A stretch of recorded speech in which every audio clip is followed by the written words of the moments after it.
परिवार जब बोलते हैं तो संस्कृत में वृ करके धातु है और चारों ओर से आवरण होने वाला, ऐसा परिवार का मतलब निकलता है। तो चारों ओर से आवरण किसका?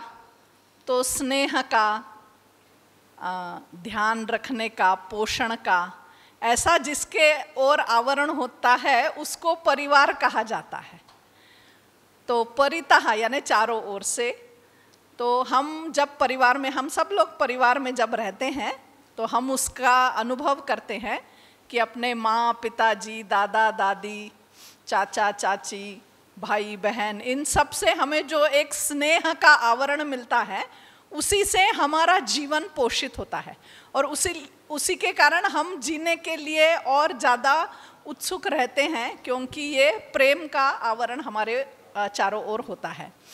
अभी हमारी वास्तव में परिवार की कल्पना, परिवार कहते हैं, कुटुंब कहते हैं, और अभी अभी G20 में हमने वसुधैव कुटुंबकम का बार बार पूरे देश में यह शब्द गूंज रहा था। तो हमारी कल्पना इतनी व्यापक है परिवार की।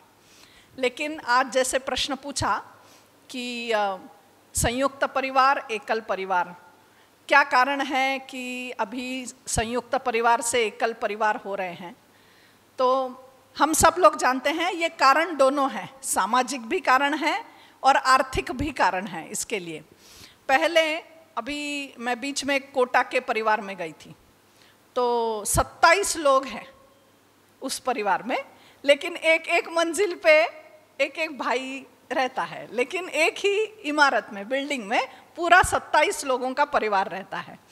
और वो सूर्य नमस्कार दिवस जब मनाया जाता है देश में, तो उस परिवार में 27 लोगों ने एकत्रित आकर सूर्य नमस्कार लगाए सुबह सुबह। तो आज ऐसी स्थिति भी है, यानी एकल परिवार यानी एक साथ रहते हैं लेकिन अलग अलग मंजिल पे रहते हैं कहो, या पास पास में रहते हैं, ऐसे भी परिवार है। लेकिन कुछ त्योहारों पर, कुछ कार्यक्रम है तो एकत्रित आते हैं। लेकिन मुख्य रूप से इसका दोनों कारण है। एक तो समाज की शैली बदल गई है। किस प्रकार की? आज हम देखते हैं समाज में कि जीवन यापन के लिए जितना पैसा चाहिए, अर्थार्जन चाहिए, उसकी आवश्यकता भी बढ़ती जा रही है। उसके कारण घर में महिला और पुरुष दोनों नौकरी के लिए बाहर निकल रहे हैं, और उसके कारण भी बच्चों की ओर देखना। फिर पहले के कुछ घर ऐसे थे कि घर छोटे थे, यानी कमरे कम थे।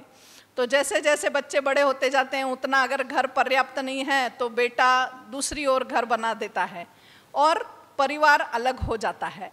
तो इससे भी यानी संभालने के लिए ये जो पूरी व्यवस्था बननी चाहिए, पति पत्नी दोनों बाहर निकल रहे हैं, उसके कारण भी कुछ मात्रा में आज एकल परिवार हो रहे हैं, ऐसा ध्यान में आता है। तो संयुक्त परिवार अच्छा है या एकल परिवार अच्छा है, मुझे लगता है ये कोई बहस का विषय नहीं है। जो परिस्थिति बनती जाती है समाज में उसके अनुकूल हमको ढालना पड़ता है। मूल विषय ये है कि हमारे जो रिश्ते हैं, हमारे जो संबंध है, वो अच्छे से बने रहने चाहिए। चाहे वो माँ पिताजी के साथ हो, दादा दादी जी के साथ हो, वो रिश्ते यानी मिलकर रहना, साथ रहना और मिलकर रहना, ये दो बातें हैं। यानी सब परिवार एक साथ रह रहा है लेकिन आपस में बार बार वाद विवाद, झगड़े हो रहे हैं, तो ऐसा एक साथ रहने से कोई मतलब नहीं। लेकिन अगर मान लो अगल बगल में रह रहे हैं लेकिन संबंध अच्छे हैं, नाते रिश्ते अच्छे हैं, तो ऐसा परिवार की कल्पना हमें अधिक योग्य लगती है समाज में।